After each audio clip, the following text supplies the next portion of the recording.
Oh, here we are. Jeez, I forgot to press the wrong button. Yeah, g'day people, Matto here.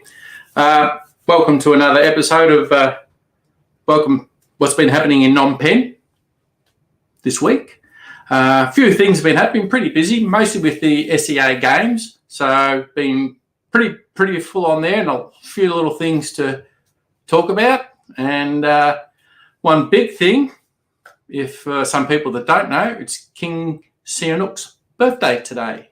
Happy 70th birthday, King of Cambodia. Excellent stuff. So anyway, that out of the way, let's start up with a little bit of inspiration. I've got to read off me a little bit of notes here and there, so bear with me. This happened at the Nodok Stadium, 5,000 metre running, and I'm just going to look at the girl's name. Bull Sam Nang was entered in the 5,000 metres. She was about 6 minutes behind. Poured down rain, so all the rest had finished, but she kept going and going. It belted down rain, and she kept going and going and going, and she eventually crossed the line. She was determined she was going to finish her race, and she did. That's what the spirit's all about games and enjoying it and finishing, the determination. Even though she didn't win, she won the hearts of the people. Great stuff there. And then in that moment, everybody rose to the occasion and encouraged her on, and she finally finished, and she got there. Even though she cried, she represented a country, and she crossed that line. Who cares? She crossed that line. What position she finished in? Who cares? She crossed that line. She finished the event. Great stuff. And with that, as it all filtered down to Prime Minister Hun Sen, he bequeathed her $10,000. Great stuff again. That's inspiration for you. Don't give up. Good things. Karma comes back to you. So that was all pretty good. Let's see what else we talk about. I'm just going off a few notes here, so I don't have my glasses on because it always seems to flare up a little bit. But anyway, all good. So with that, we let's see where we're at. Karma rules there. Yep. So and another bit of SEA game story. Well, what out of that came in the men's 100 backstroke. They're all up there ready to go for their qualifying, no worries. And with that, off they go. But one of the starting block wedges malfunctioned. All the rest went off and done their thing, got their so-called qualifying. All good, bar one. So what the organisers ended up doing, they allowed him to qualify, albeit by himself. Never heard of that before. Everybody else was qualified, bar him. He didn't even get a chance to start because his starting block, his little wedge, whatever he stands on, I'm assuming, failed. So he had no chance of qualifying anything because it wouldn't have been registered. So out of that, the organisers allowed him to go swim his 100-metre backstroke. And out of that, you never guess what. Good stuff again. He qualified first. What can you say? He qualified first. So with that, another good one. Whether it was because there was no competition, he could concentrate, he wasn't under stress, duress or anything. But in the end, after went into the finals and everything, he got a bronze out of it. He didn't finish first, but he still finished. Good stuff on that one. Inspiration. Never give up. That's it in a nutshell. So from there, kudos to the officials for doing that. One more. All good. All well. The women's dragon boat racing on their debut down in Kampot, in the Kampot River. Wow. Another good one there. Not a great deal on it. Not a great deal I could find here because a few things I tried to look at trying to find a bit more out. The site sort of blocked me because I'm not from that particular nation. I wasn't allowed on that particular website. Go figure. I'm only trying to promote and help and do be all for it. But in that, they debuted and they won gold in Kampot. in the little sports river. They sectioned off there for that. Another one. Beautiful. So out of that, it's been pretty much an exciting day. And with that, it's just all go, go, go. Lots of others been going on, but I only follow a little bit here and there. What I find out, all good. So the games are going reasonably well. One thing I didn't check, damn, it was that the actual medal tally count. The last I heard, Cambodia was coming second. But depending on where you look at and what websites you are at, you just might find that one country is going to be ahead of the other. So with that, I don't know where it all is, unless I'm actually, someone there can actually point out where Cambodia is, who's actually leading the medal tally. I really don't know. So with that, that's what's happening in the games there, and it seems to be going really well. A few other little videos along the way that I've been watching, my regulars that I do, well, a couple there in particular kept me sane through the last 3 years of not being able to, get there. So I'm stuck in this marvellous Melbourne multi-weather, and tonight I think it's going to be very brisk again. What do you do? That's what you do. I did have a turn heater on here to keep it a little bit warm inside here, hence that's only why I'm wearing only a shirt. But with that, for real, one of the ones that have kept me going, because they were up over in Cambodia at the time, I've mentioned them before in the previous live stream, that they moved around and done what they could from Siem Reap all the way down to Kampot and a few other places in between. So they've kept me on. More interesting, though, that the last video they put out on Saturday, absolutely good. For those people that are interested in staying long-term in Siem Reap, Claire, out of For Real, gives a really good detailed list of how and where to stay. Not on or what's around there, and then where the sections actually are in particular order. 4 different sections. Yes, Billy. See, he's still alive and kicking. So with that, great bit of information for anybody who wants to be there for the long term or the not so quite long term, just to get a good gist of what it's like to live in Siem Reap. That's a really good bit of information for anybody. Always come out with some good information. And kudos to Claire and Jeremy for putting out such great content. Good stuff. So with that, another one, he does quite regularly out of here in Phnom Penh, even though Claire or For Real doesn't do a great deal out of Phnom Penh. They are more so up in Siem Reap. So with Phnom Penh, hot. Everybody knows it's hot. But anyway, with that, one there that I watch every now and again, he is a teacher in Cambodia, Phnom Penh, and he does it a little bit here and a little bit there, and he mostly talks about teaching, and he does his little short clips here and there on things to do out about and what he does in and around Phnom Penh. And with his latest one, for memory, he was at a bar, an open night bar. What that means is go up and sing your heart out. Go sing, if you can sing, not like me. I close my ears. Plug my ears up when I go sing because I can't sing. I don't even bother to. Not even when I'm, So probably if you want to know what it's like in Cambodia, Phnom Penh, during the so-called wet season, which is a hot part, go check out Itchy Feet on the Cheek, Ryan. He actually, a bit of a comical side to it, but what he actually puts out is quite good. Gives you a really good idea of what it's like when it's hot in Cambodia during the hot season. Did I forget to mention when it's hot? But I know within the whole region, there are very, very, well, shouldn't say there are, it is very hot, reaching up in the vicinity of around pretty close to the 40 plus, depending if you're in the sun or in the shade. So that'll give you an idea what it's like to walk around and about when it's hot.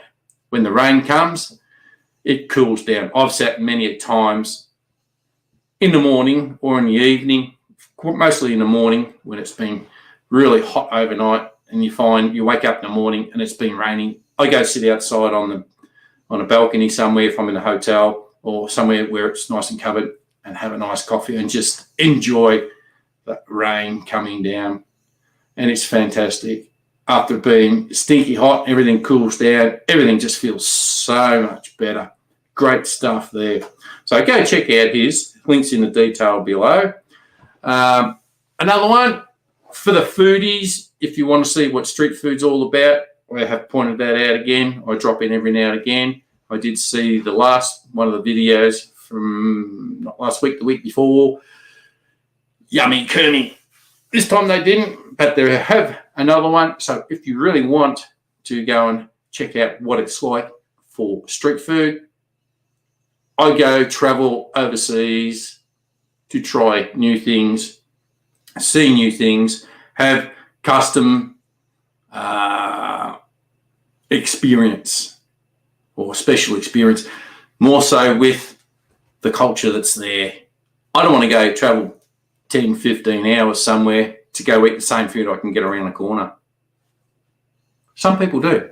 Okay, I do get some people can't tolerate special food, street food. You hear a lot of stories. Street food's bad this, street food's bad that.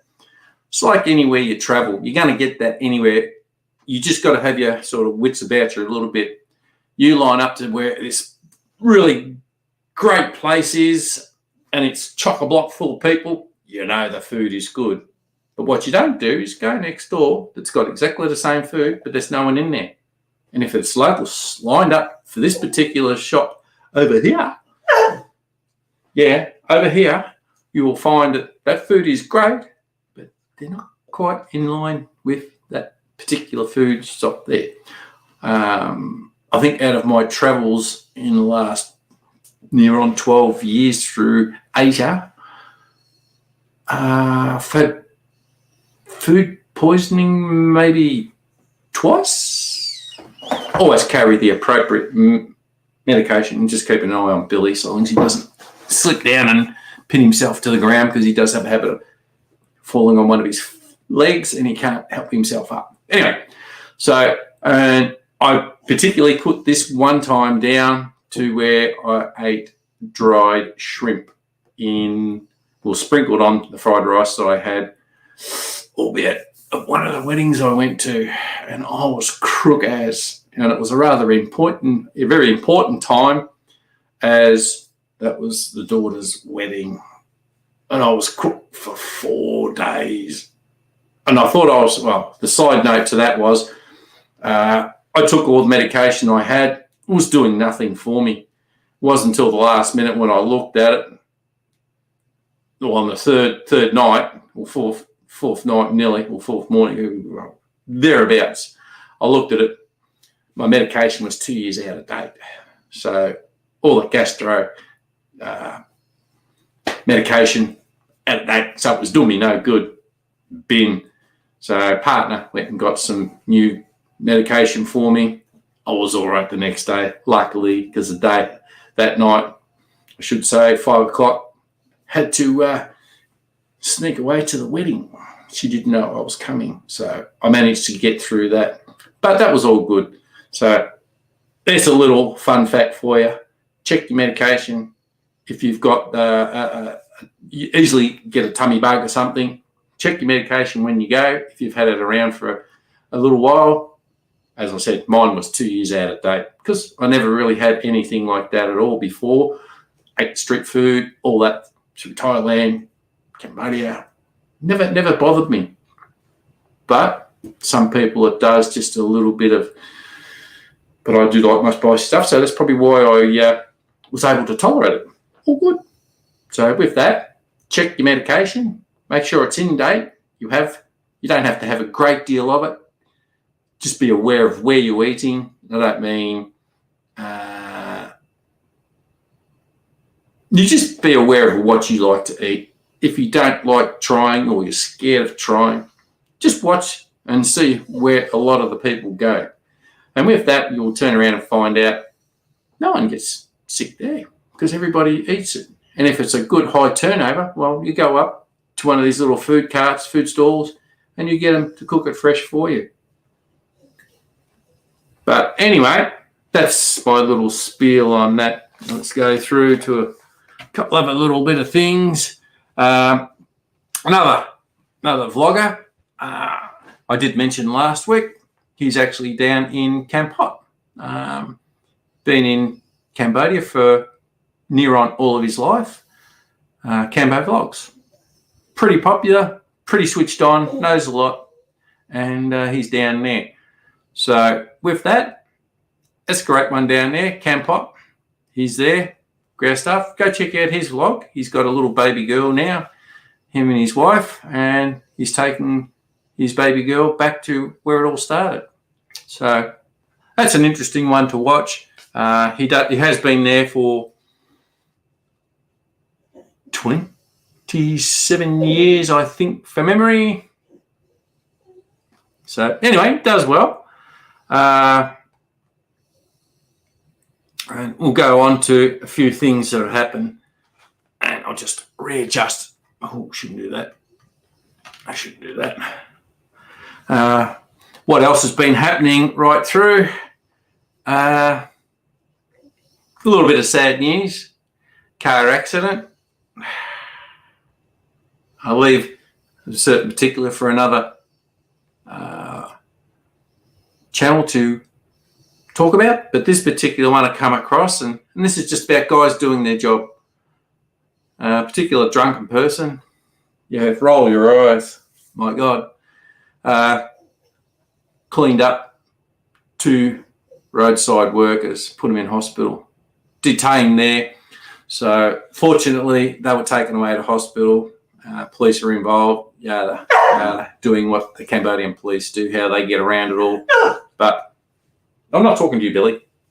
But out of that, he agreed to pay all the hospital bills and everything for the 2 workers. So shocking thing to happen for just doing your job. What can you say? It's just, I suppose it happens anywhere, but why there all the time? Some people just tend to take it, and it's sad to say it was a particular foreigner. Work that one out for yourself. A little bit more on what's been going on over there. Yes, it has been, as I mentioned before, hot. So everybody's taking some relief somehow, somewhere, anywhere they can, especially with little kids, to go and get cool. So some people have been taking their kids to little lakes, small pools, and a few other little places here and there, and generally keep an eye on. But a particular mall there in Cambodia, obviously in Phnom Penh, a little girl, 3-year-old girl, was electrocuted. So, yeah, what can you say? And what happened there was they had one of the little fountain pools there. The security guards, as the report came through, the security guard keeps telling people, get out of there. But obviously, to let the kids cool down, the parents let the kids go in there. So some electrical fault somewhere along the line. So when the little girl went in there, she got electrocuted. What do you do? What do you say? But with that, that's probably sad news there. As I did mention, the King's birthday. So that's another bit of a celebration with the 32nd SEA Games. So more big celebrations, no doubt. Celebrations are going on. It's getting on to 6:30 in the evening there. So with that, maybe a lot more is going to happen. I don't know. We'll find out next week. So I won't do this very long because I am doing this via StreamYard, which only allows me 2 hours a month. So I can only do roughly half an hour. So I won't do a great deal more. I still, well, as you can obviously see, I'm still stuck here. Not much I can do about it. Woofy's still going woofy. You heard him going woofy. But with that, multi-Melbourne weather, beautiful. Actually, overnight, 5 degrees here in lovely Melbourne. Just for you lovely people out there to know what it's like in Melbourne, Victoria. Overnight, cold. Damn cold. But it is what it is. During the day, after the sun comes out and does its brighty little thingy and gets going, it's actually been quite a good day. So I've done a few things outside myself to keep myself entertained. Well, I've done a little bit more research and everything here. So with that, I won't ramble on too much because I know I went over my 30-something minutes last week. So hope you've been informed a little bit more of what's been going on. I will keep an eye on the SEA games for anything interesting that pops up. Anybody else that has anything interesting? I just thought with a few little things there, with a couple of vloggers, a couple of ones I always watch, and the ones I skip through and what have you, I like to give them a bit of a plug. Yeah, I do, Billy. All right. See, you even agrees with me. Yeah. So with that, keep an eye out. I will try and do this a bit more regularly. I know it's probably a bit rough notification. Just trying to get a few things up to date at the last minute. I will try and alter a few things around a little bit more. So anyway, thanks for watching and hope you enjoyed it. Give me a thumbs up and we'll catch you next time. Till then, enjoy your day. Enjoy your viewing of all things Cambodia and catch you in the next one.